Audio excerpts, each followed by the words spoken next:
No, pinapaalalahanan po tayo mga kapatid, amen, regarding sa ating mga ugali bilang mga Kristiyano, na tayo po ay maging masunurin, no? Sabi diyan, tayo ay sundin ito at laging maging handa sa paggawa ng mabuti. So maging handa tayo lagi sa pagsunod, amen. Hindi yung magiging kambing tayo. Ano pa masunurin?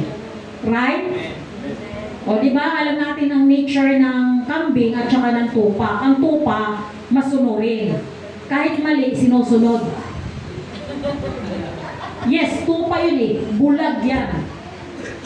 Amen. Bulag sila mga kapatid. Hindi nila nakikita, basta alam nila masunuring espiritu sila. Amen. Pero ang kambing mga kapatid,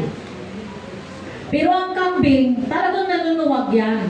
Mabuti na pinapasunod mo, hindi pa talaga yan. Manunuwag pa yan sa'yo.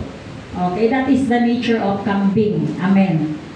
Hallelujah. Sino bang mga Inglesera dito? Nakaintindi kayo lahat ng Tagalog? Sino hindi? Taas ang kamay.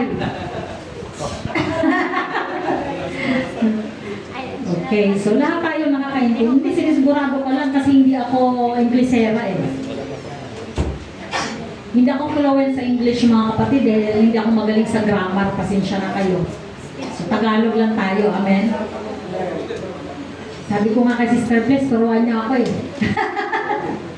Inglesera yan eh. Amen. So, tuloy tayo mga kapatid. In the book of Hebrews, chapter 13, verse 17.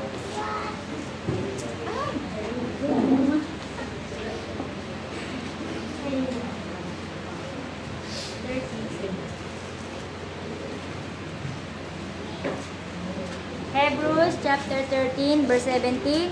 Magtalima kayo sa namiminuno sa inyo at kayo'y pasakop sa kanila sapagkat pawang na nagpupuyat dahil sa inyong mga kaluluwa na parang sila ang mga susulit upang ito'y gawin nilang may kagalakan at huwag may hapis sapagkat sa ganito'y di ninyo mapapakinabangan.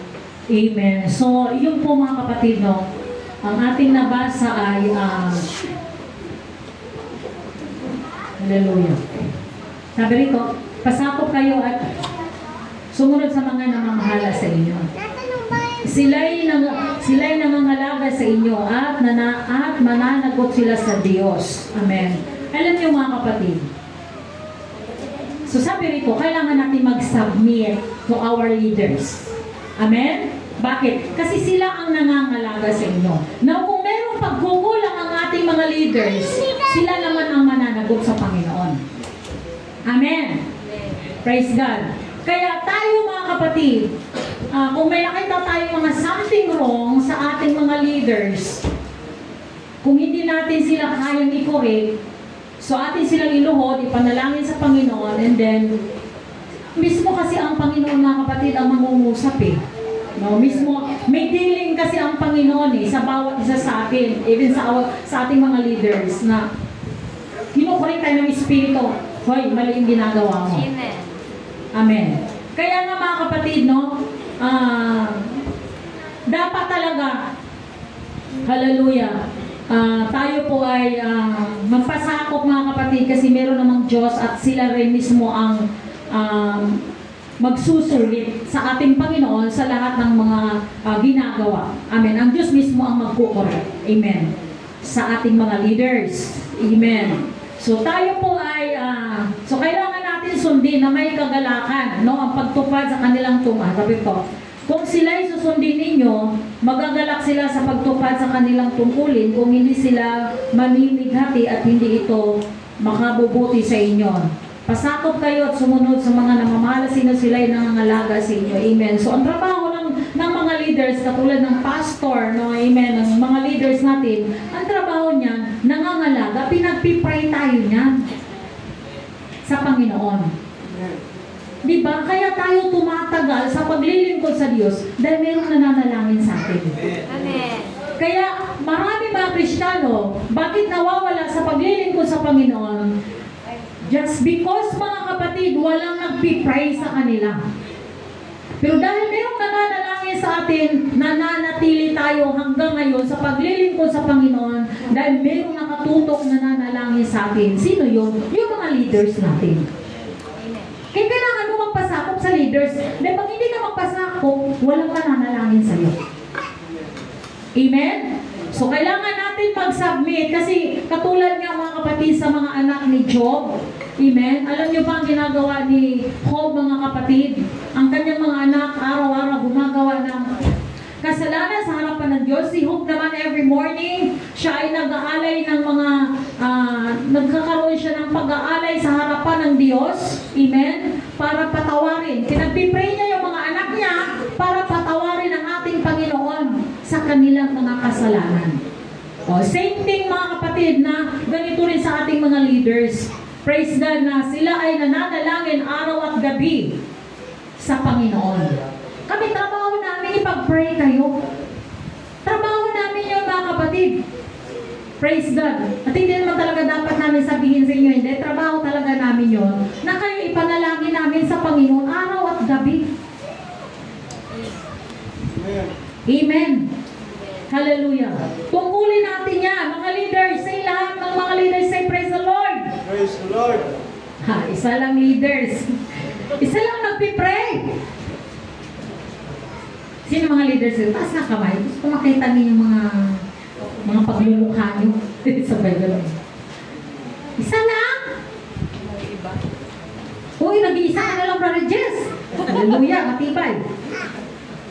So, sabi ng 1 Samuel 15 verse 23. 1 Samuel 15:23. 1 Samuel chapter 15 verse 23. Sapagkat ang pag-imagsik ay gaya ng kasalanan at panguhula, at ang katigasan ng ulo ay gaya ng pagsampa sa mga Diyos-Diyosan at mga tera. Sapagkat dahil sa iyo itinakwil ang salita ng Panginoon, ay kanya namang itinakwil ka upang huwag kang mag-ingat. Amen. Maliwanag. Amen? Isa-isahin natin. Ang pagsuway sa Kanya ay kasiin sama ng pangkukulam. Amen. Pag tayo ay sumuway sa ating Panginoon, anong sabi? Katulad tayo sa isang mangkukulam. Kasing sama eh. Amen? Katulad tayo sa mga mangkukulam. Alam niyo ba yung mangkukulam? Yung kinukulam ka, yung mangkukulam, sino karanas sa kinulam? O sino mga mangkukulam dito? Dahil sa mahal na mahal mo yung tao, sinasabi mo yung damit doon sa pintuan para maalala kang mahal ka niya. O kaya pag natulog ka, yung picture niya nandoon sa ilalim ng unan mo. Oo, pangkukulam yun. Ano pa? Lumay? Gayuma yata eh, Pastor. Ha? Gayuma? Kulang, lalakyan siya. Pareho lang yung Magkapatid lang yun. Yung tinutusok-tusok yung Ayun, yun, no, di ba? Kukuha ka ngayon ng manika. Tapos tusok-tusokin mo. buhok daw. O, dahil sa sobrang galit mo. Di ba? Dahil ikaw, marami kang utang sa akin. Ang tagal na ng utang mo. Di ba ako pinapayaran? Kukulamin kita. Di ba? So, ganun yun mga kapatid. Ito ay, sabi nga, ito ay, yung mga pagsuway natin ay katulad sa mga pangkukulam. Okay? Anong katumbas niya? Anong pagsuway mo? Mangkukulam ka. Witchcraft. Pag masuwayin ka, ang kapantay mo, witchcraft. Okay? So, yun po yung pangkukulam. Yun po yung pangkukulam. Yung ang kapantay nito ay pagsuway. Next, ano sunod? At ang katigasan ng ulo ay tulad sa pagsamba sa Diyos-Diyosan. Amen. Ano sabi? Ang katigasan ng ulo. Sino matitigas ang ulo? Wala na amin. No? Lalo na ngayong ating generation ngayon, ang mga kabataan, katitigas ng ulo. Tama ba? O, yung ating generation ngayon.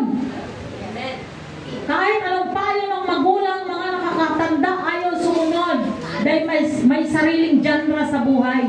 May sariling katuwiran, may sariling batas. Amen. May sariling dogma. Ano yung dogma? Mga dogmatic. May sariling prinsipyo sa buhay, mga kapatid. Amen. So, yun ang ating generation ngayon. Matitigas ang ulo. Pag sinabi ng nanay, anak, maghugas ka ng plato, wait lang. Wait lang. Wait lang. Puro wait. Di ba? Naubos na yung laway ng nanay, ng tatay, ng ate, ng kauutos. Hindi pa rin sumusunod. So, ganun katigas ang ulo. Anong katulad mo? Mapagsamba sa Diyos-Diyosa. Amen? Maliwanag ang sinasabi ng Bible Ang sabi rito, ang katigasan ng ulo'y tulad ng pagsamba sa Diyos-Diyosan. Alam niyo ba, sumasamba sa Diyos-Diyosan? Hindi na yung Diyos na nakadikit sa dingding, ha? Maraming Diyos-Diyosan sa buhay natin. Kung sino yung top priority mo, Diyos-Diyosan mo yun. Kung sino yung mas higit sa puso mo, Diyos-Diyosan mo yun. Araw ng linggo, dapat nasa church ka, hindi ka nakakarating kasi mas merong higit sa puso mo na mas pinapriority mo yung trabaho mo, yung iyong minamahal, diba? Yung mga kamag-anakan mo, priority mo. Na-instead na ang mukha mo ay nandoon, ang buhay mo nandoon, naglilingkod ka sa loob ng iglesia ng Panginoon sa Panginoon. Wala ka kasi nga ikaw ay may sariling may sarili kang batas sa buhay mo. Amen. So, sabi dyan, yan po ay isang katigasan o pagsamba. Katigasan sa ulo ay tulad sa pagsamba sa mga Diyos-Diyosan. So, aware tayo mga kapatid. Amen. Mga Kristiyano, araw ng linggo, saan ba dapat nakikita? Amen. So, dapat nasa loob tayo ng simbahan araw ng linggo. One day na nga lang, di pa natin na ibibigay. Hindi nga one day, ilang oras lang tayo sumasamba. Di ba? Wala pang one day ang pagsamba ninyo. Praise God. Ang inihingi ng Diyos, one day. Pero hindi natin nagagawa yun. Tapos hindi pa tayo nakikita sa loob ng iglesia ng ating Panginoon. Hallelujah. So dapat po tayo ay kumikilala sa tunay na Diyos. Amen? Pag lumambot na ang puso mo, hindi ka na sumasamba sa Diyos-Diyosan. Amen? Pag malambot ang mga puso natin, hindi na tayo sumasamba sa Diyos-Diyosan. Kasi pag mapitigas pa ulo natin, like manner, sumasamba tayo sa Diyos-Diyosan. Amen. Masakit pa naman yung sabihin sa atin yun, no? Sabi, ikaw sumasamba ka sa Diyos-Diyosan. Hindi ka. Masakit sa atin yun. Pagsabihan tayo ng gano'n, di ba? Hindi ako. Pero ang totoo, sumasamba ka kasi matigas ulo mo.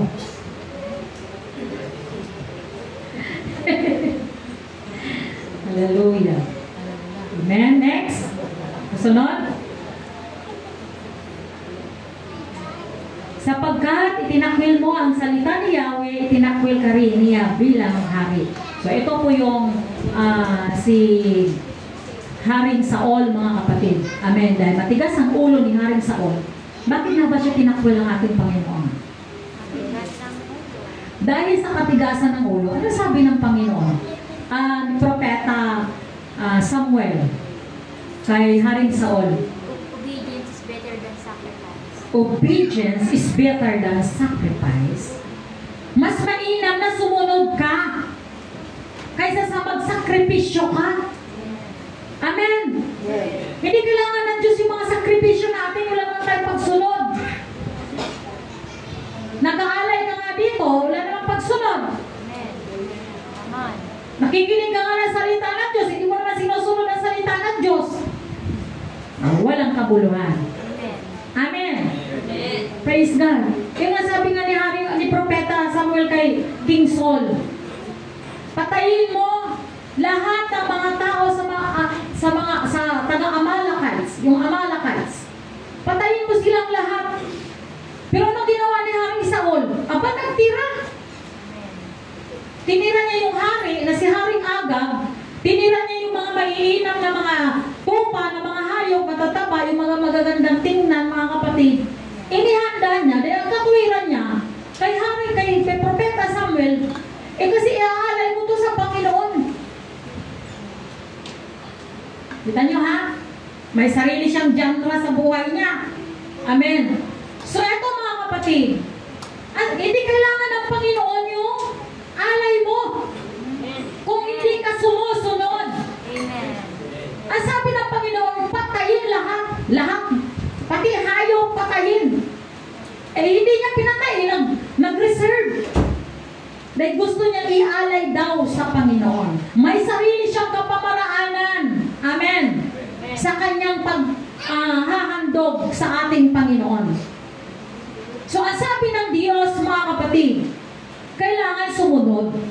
Kasi walang kabuluhan ang iyong pagsunod kung hindi tayo, walang kabuluhan yung pag-aalay kung hindi tayo sumusunod. Di ba may mga katwiran tayo minsan? Sige, padala ko na lang yung tithes ko. Hindi muna ako magsisimba. Iniaalay ko yung tithes mo, pero wala ka. Amen?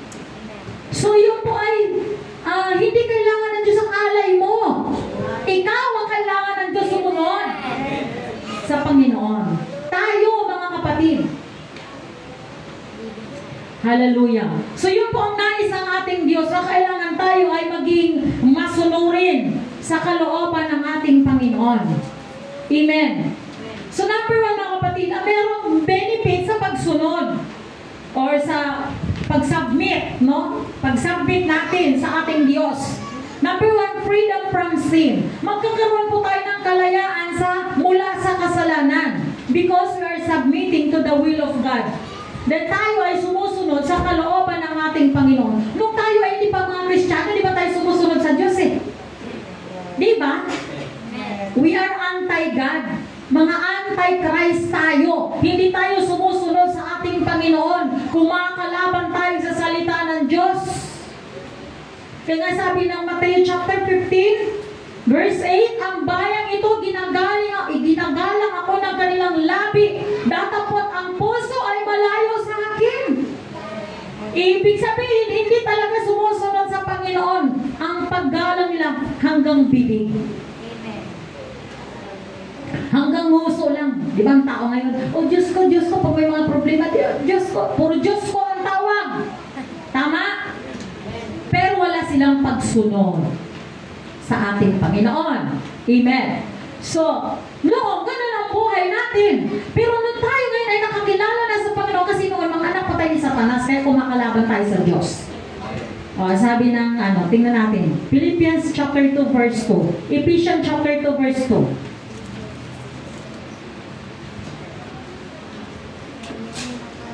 Ephesians chapter 2 verse 2, na iyong nilakara noong una ayon sa lakad ng sanglibutan ito, ayon sa pangulo ng mga kapangyarihan ng hangin, espiritu at ngayon ay ginagawa sa mga anak ng pagsunod.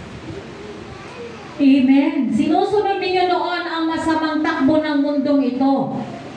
Kasi nga, anak tayo ni Satanas. Nakuha nyo? Sinusunod ninyo noon ang masamang takbo ng mundong ito. Kasi nga, ang may hawak sa atin, ang may saklaw sa atin, si Satan. Amen. Kaya sinusunod natin ang takbo ng mundo. Minamahal natin ang mundo kaysa sa Diyos. Ang sabi ng Biblia, mga kapatid, ang umiibig sa sanglibutan ay kumakalaban sa Panginoon. Amen. Amen. So, sabi dyan, no, sinusunod natin yung masasama, no? Pero ngayon, nung tayo ay nakakilala na sa ating Panginoon, praise God, hindi na po tayo sumusunod. Amen. At ang sabi dyan, at napailalim kayo sa pinuno ng mga kapangyarihan na sa himpapawid. O, di ba? Tayo ay under sa authority ng mga spirit being. Ang espiritong naghahari sa mga taong ayaw pasakop sa Diyos. natin,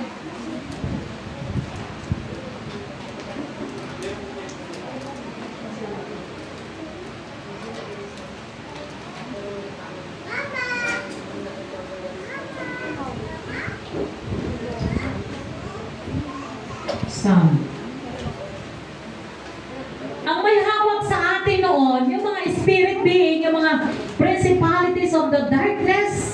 The Bible says, mga kapatid, sa Ephesians chapter 6, verse 10 and above, 12 and above. So sabi doon, yung mga spirit being na hindi natin nakikita, yung mga principalities of the darkness, yung mga espiritu, mga kapatid, na naglipana sa ating kapaligiran. Amen. Yan po yung mga espiritu na yan ang may saklaw, may hawak sa buhay natin. Amen. Kontrolado tayo niyan. Amen. Noon. Pero salamat sa Panginoon ay pinalaya na tayo ngayon. Amen. Diba? Salamat sa pagmamahal ng Diyos. Salamat sa grasya ng Panginoon. Dahil nakilala natin ang Diyos. Yung pagkabulag natin sa mga bagay, mga kapatid, mga bagay na makalangit, binuksan ng Panginoon para makita natin ang katotohanan sa ating paglilingkod, para makasunod tayo ng tama sa kalooban ng ating Panginoon. Amen.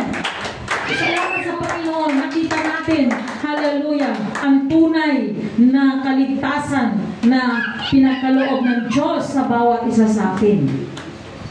Hallelujah. So, yun mga kapatid, no? Kaya ang tao, pag ang tao mga kapatid, nagpasakop sa Diyos, matik, lalayo tayo sa kasalanan. Diba? Pag tayo ay nagpapasakop na sa kalooban ng Diyos, lalayo na po tayo sa kasalanan. Amen. Hindi na tayo magpapasakop kay Satanas. Hindi na tayo magpapailipin sa kasalanan. Pag sinabi ng kasalanan, do this, do that, hindi na. Hindi na pwede. Amen. Kasi tayo'y pinalaya na ng Panginoon. Ang boss natin ngayon ang Diyos. Amen. Hindi na ang boss natin ang kasalanan. Amen. Kaya pinalaya na tayo. Di ba? Salamat sa Panginoon. Amen. Wala na siyang kapangyarihan sa buhay natin kasi binuksan na ng Panginoon. Mag-wisdom tayo na galing sa Diyos. Amen. Hindi na tayo mga mangmang. Diba sabi ng Biblia, mamuhay kayong may karunungan. Hindi nang lumakad ng may kamangmangan. Bakit? Samantalahin natin ang mga panahon. Dahil ang mga panahon ay mabilis. Ang panahon ay masama. Amen. Kaya samantalahin din natin ang paggawa ng mabuti. Amen. Hallelujah. Upang sa ngayon mga kapatid, no, bilis-bilisan natin ang paggawa ng mga kabutihan. Kung mabilis ang oras, ang mabilis ang masasama sa sanglibutan ito, bilisan din natin ang paggawa ng mabuti mga kapatid. Pagdating natin sa langit, titimbangin ang Panginoon ang lahat ng ginagawa natin, mabuti at masama, dahil lahat tayo magsusulit sa Panginoon. Amen. Amen.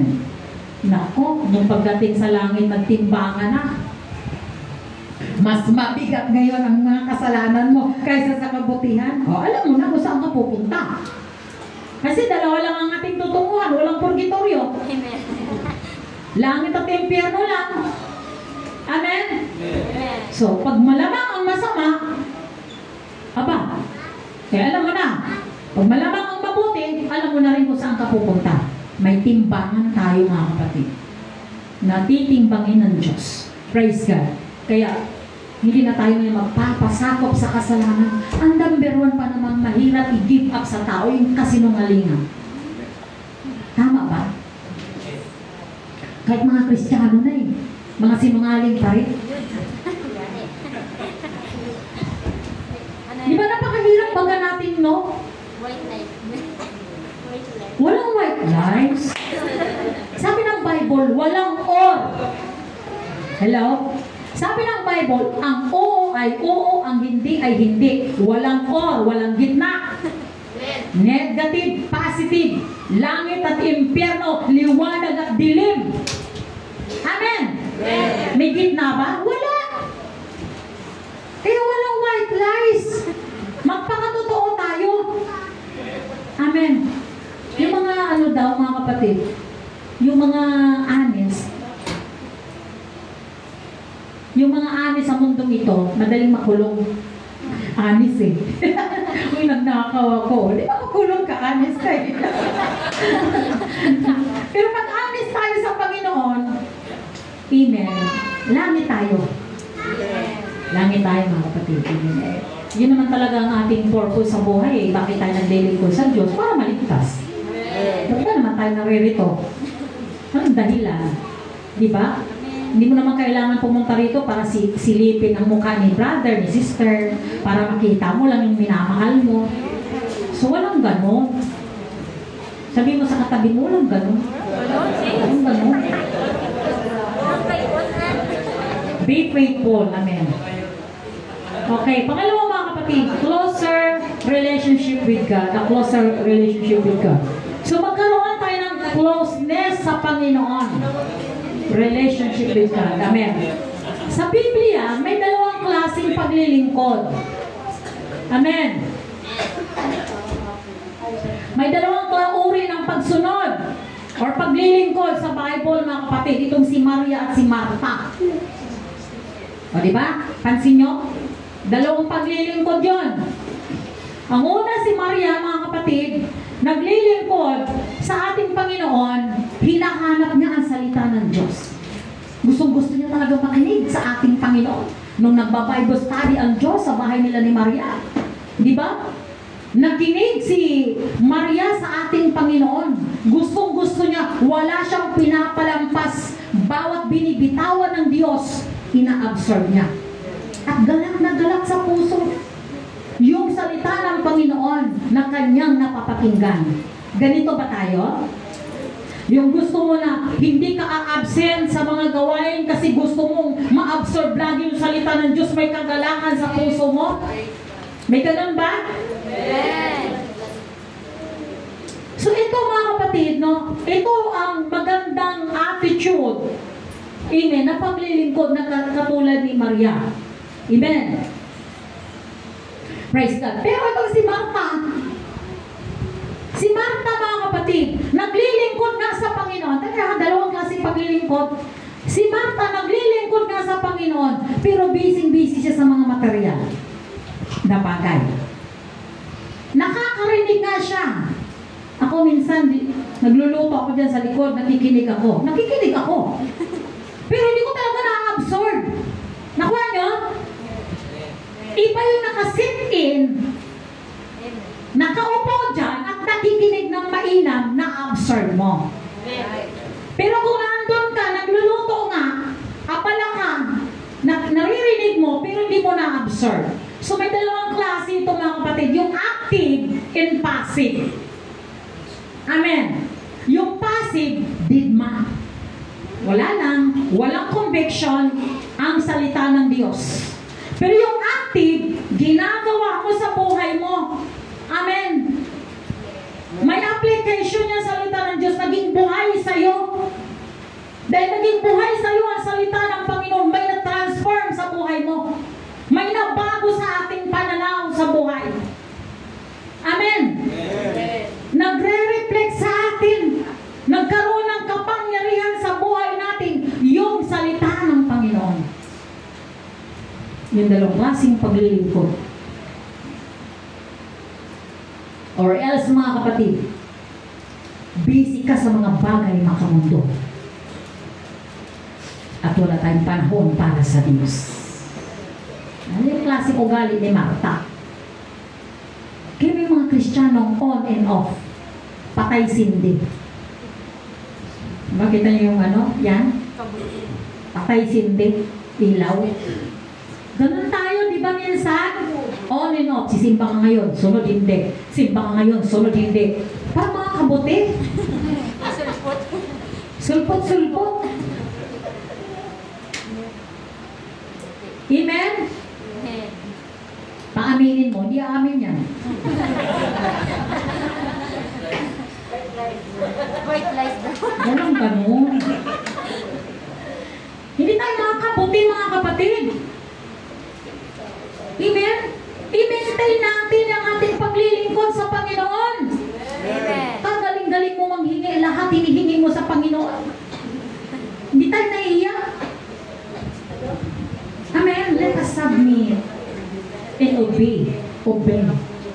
Amen. Kailangan natin mag-submit at sumunod sa sinasabi ng salita ng Panginoon. Kaya ano sabi ng salita ng Diyos? Huwag niyong kalimutan ang inyong pagtitipon. Pero nalilimutan mo nga naging kabuti ka. Sa totoo lang, kung walang linggo-linggo tayo naririto lahat, itong simbang ito, apaw tayo. Amen. Tama ba? Hindi lang maraming kabuting Kristiyano Amen? Ngayon si Simba, so wala na naman. Dapat sana itong araw na itong linggong ito, pagpalain ka na ng Panginoon, wala ka. Napunta tuloy sa kapitbahay mo. Napunta tuloy doon sa katabi mo. Sa kapatid mo. Ngayon sana bigyan ka na ng kotse. Wala ka. Napunta ngayon tuloy doon sa kapatid mo. Nakuha niyo? Pastora, nasasaktan ako sa salita ng Diyos. Dapat kang masaktan. Amen. Dahil manhid ka na pag hindi ka nasasaktan. Patay ang tawag sa'yo. Dead. Amen. Wala nang power yung salita ng Diyos kasi hindi ka na nasasaktan. Kailangan natin masaktan para mabago tayong lahat. Amen. Gusto natin ng langit, ayaw man natin masaktan ang salita ng Diyos. Kailangan may power and conviction ang salita ng Diyos sa ating mga puso, sa ating mga buhay, para hindi tayo lumihis yung landas at tinatahak natin. The Bible says, your word is a lamp unto my feet and a light unto my path. Amen. Liwanag ng ating landas ang salita ng Diyos. Paano tayo lalakad, mga kapatid, kung madilim ang ating tinatahak? Amen. Kailangan nating sumunod. Hello? Mga tupa ng Diyos. Hala, di sila nagre-response na tupa sila ng Panginoon. Ano gusto nyo? Mga kambing. Nagtawanan kayo kasi mga kambing. Amen. Sabi nyo mababait kayo. Kanina, kinondisyon ko kayo.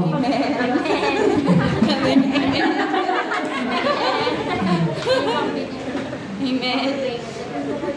James chapter 1 verse 22.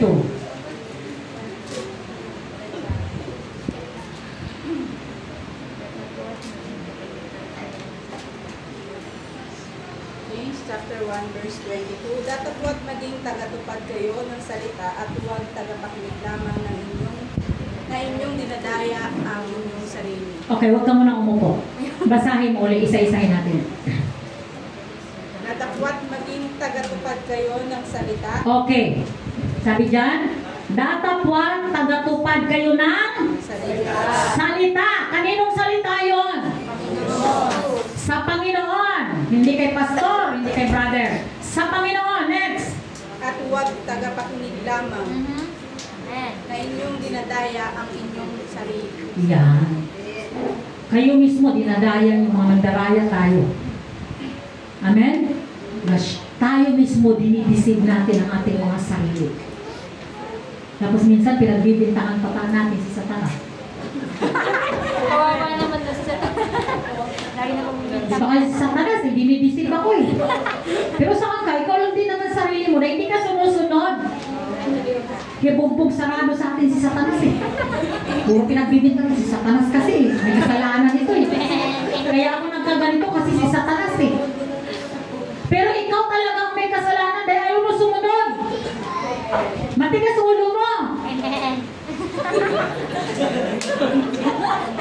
Amen. Ano sabi dyan? Na huwag tayong tagapakinig lamang.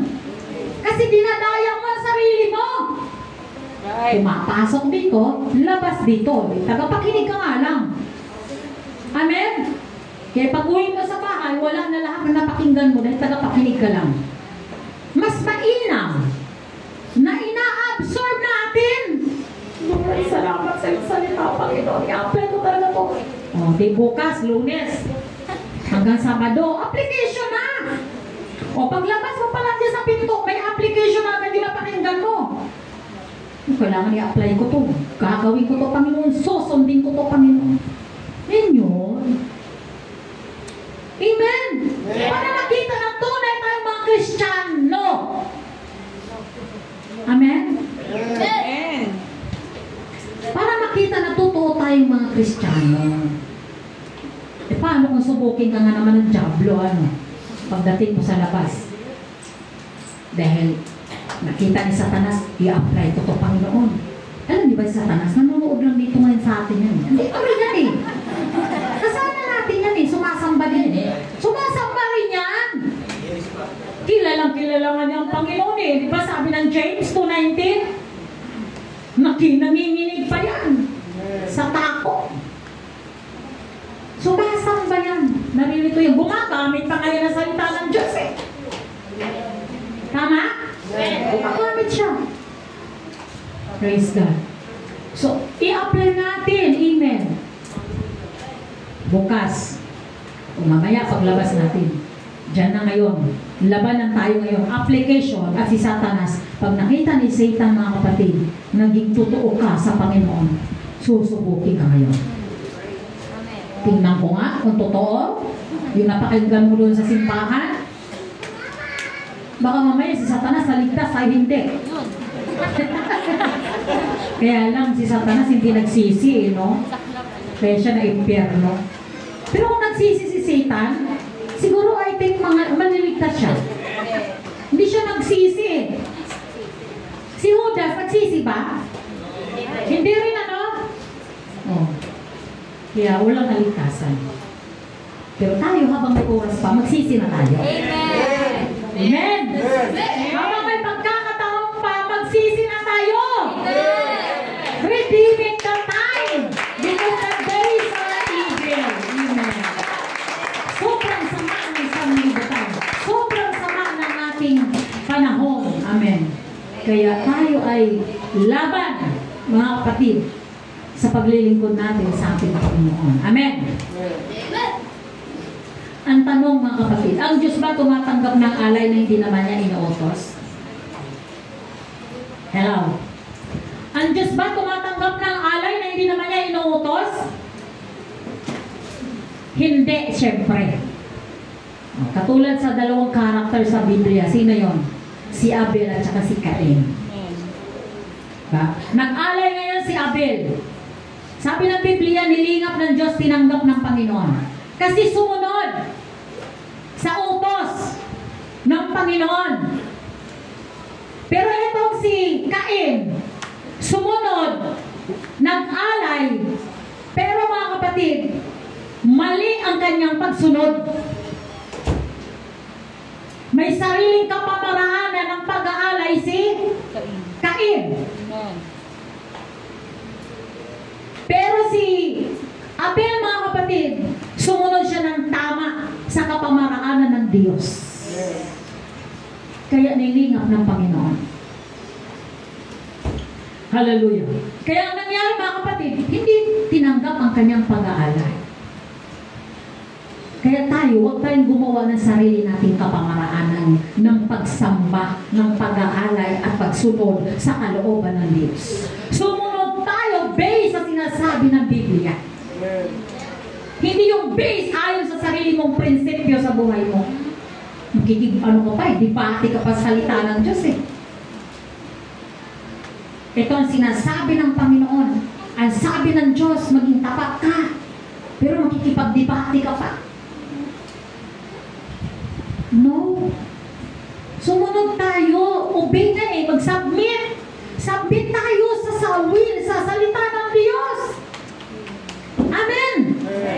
Hindi sa sarili mong prinsipyo. Kay maraming mga Kristiyanong nawawala, naghihiwalay sa Panginoon, napapaksalay kasi may mga prinsipyo sa buhay na hindi kalooban ng Panginoon. Amen. Mag-alay tayo ayon sa kagustuhan ng Panginoon. Eh, huwag mo sasabihin na sa kapatid, ipag-pray mo na lang ako, ikaw na magsimba, pag-pray mo lang ako. Mali yun. Amen? Mag-alay tayo. Dahil sabihin mo, dito sa bahay, pwede naman ako dito magsimba. pwede naman ako dito manalangin, pwede naman ako dito. Hindi, kapamaraanan mo yun. Hindi kapamaraanan ng Diyos yun. Amen! Sumunod tayo sa sinasabi ng salita ng Panginoon. Amen. Hallelujah. Yung mga anak, mga kapatid ni Aaron, diba yung anak ni Aaron? Yung anak ni Aaron. Sila ay pinatay ng Diyos. Bakit? Kasi yung kanilang pag-aalay sa templo, amen, sila po ay sila ay nag-alay ng apoy na hindi naman inutos ng Diyos. Kaya nagalit ang Diyos sa kanila. Amen. Kaya sila pinatay ng ating Panginoon. Kasi nga, hindi naman yun ang hinihingi ng Diyos na pag-aalay. Gusto ng Panginoon, yung sinasabi niya, susundin natin. Sa ating panahon ngayon, sa ating generation, ang buhay natin ang ating iaalay sa Panginoon. At kung ano yung sinasabi ng Biblia, yun ang ating dadalhin sa iglesia ng Panginoon. Amen. Yung inyong tithes, ialay nyo yan. Kasama kayo, mag-alay ang buhay nyo sa Panginoon. Amen? Ano pa? Ano pa dadalhin natin sa iglesia? Yung ating mga testimony, yung ating mga awitin na nagkakantong tayo. Huwag kang magdala ng sarili mong alay. May naalala kong kwento, mga kapatid, na sa isang party ng bukid, mga kapatid, na sa lugar sa church na yun, walang song leader. Amen? Walang song leader ba? Hindi, may song leader, kaya lang nahiya kasi may bisitang foreigner. Eh di tinatawag ngayon yung si song leader sa panahon na ng kantahan. Ayaw tumayo yung song leader. So meron din namang unbeliever doon, mga kapatid. Ang sabi niya, ako na lang mag-song leader. Ay di pumunta, tinawag. Baka siguro akala nung Christian or ano. Pumunta doon, mga kapatid. Nagpakanta. Ang pinakanta ba naman, mga kapatid? Chichirichit, alibang-bang. Ah, di ba, mga kapatid?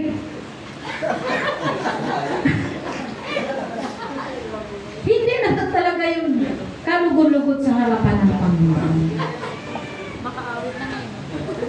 Basta makaawit lang ang akala niya, pag-aalay yun sa Diyos. May nakita ko sa Facebook, no, yung church ng Catholic. Nag-concert. nag-concert. Dancing Queen. Dancing Queen. O di ba? Amen. Tama ba yun? Entertainment. Maling-maling yun, mga kapatid. Hindi yun tunay na pag-aalay sa Panginoon. Amen. Yung tunay na pag-aalay sa Diyos, hallelujah, ay yung kung ano sinasabi ng Panginoon. Mag-aalay tayo ng mga awiting makalangit. Amen. Pastora, wala kasi akong alam na awiting makalangit, kaya kakanta na lang ako ng mga worldly. Aba, mag-aral ka! Amen. Marami di ba sa Biblia o sa YouTube? Marami mga kanta doon, pag-aralan mo. Tigilan mo ang pagkanta ng worldly, hindi ka nag-aalay sa Diyos. Kay Satanas ka nag-aalay. Amen.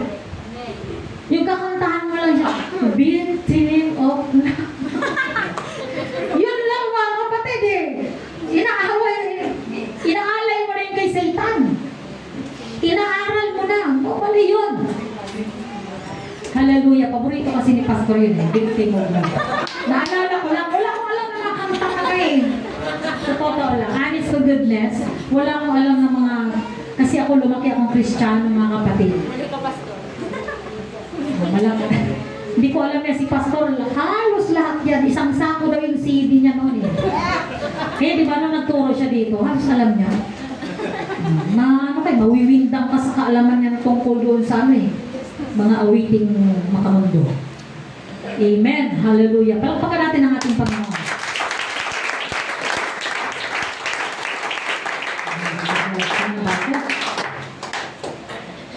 Hallelujah.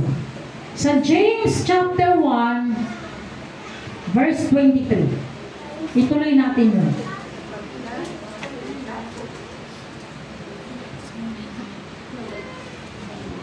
James chapter 1 verse 23, sapagkat kung ang sino man ay tagapakinig ng salita at hindi tagatupad, ay katulad siya ng isang tao na tinitingnan ang kanyang talagang muka sa salamin. Yan. Ulitin mo nga, isa-isahin natin. Sapagkat kung ang sino man ay tagapakinig ng salita at hindi tagatupad, ay katulad siya ng isang tao na tinitingnan ang kanyang talagang muka sa salamin. Okay, stop. Sino nanalamin dito? Nakita niyo mukha niyo? Tama? Gaano kayo maganda, gaano kayo kagwapo. Pero nung tumalikod kayo, nalimutan niyo ba mukha niyo? Nalimutan niyo o hindi? Salimutan. Babalik ulit daw. Kita? Kita? Minsan nalilimutan. Ganon din tayo sa pakikinig ng salita ng Diyos. Amen. Nakinig ka, minsan nalilimutan mo. Amen. Tulad tayo sa taong nananalamin na pagdakay nalimutan natin ang ating mga sarili kung sino tayo. So ganon din yun sa pakikinig natin sa salita ng Panginoon. Nakikinig ka pero nalilimutan mo yung salita ng Panginoon. Na dapat instead sana babaunin natin ito. Kasi ang salita ng Diyos ang siyang gabay. Amen. Amen. Ang siyang, ang salita ng Diyos, mga kapatid, ang siyang naglilid sa atin into the green pasture. Amen. Dinadala tayo sa mabuting buhay ang salita ng Panginoon. Dahil kapag nasusunod natin, na-apply natin, nagiging protection natin yung salita ng Panginoon laban sa ating kaaway. Amen? Siya yung ating pinaka-warfare, yung salita ng Diyos.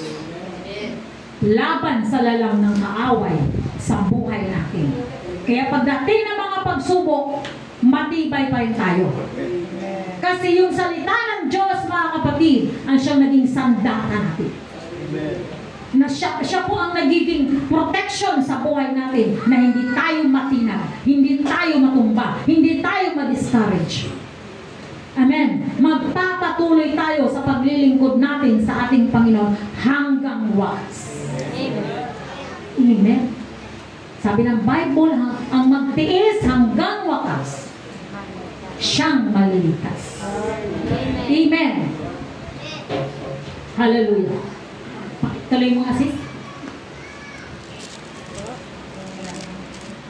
Sapagkat minamasdan niya ang kanyang sarili at siya'y umaalis at pagdakay kanyang nalilimutan kung ano siya. Tuloy mo hanggang 25. Ngunit ang nagsisiyasat ng sakdal na kautusan, ang kautusan ng kalayaan at nananatiling gayon na hindi tagapakinig na lumilimot, kung tagatupad na gumagawa ay pagpapalain ang taong ito sa kanyang ginagawa. Ano sabi? Pagpapalain ng Diyos ang taong ito sa kanyang ginagawa. Amen? Umaasa ako na lahat ng mukhang ito, makikita ko pa rin sa linggo. Amen! Amen?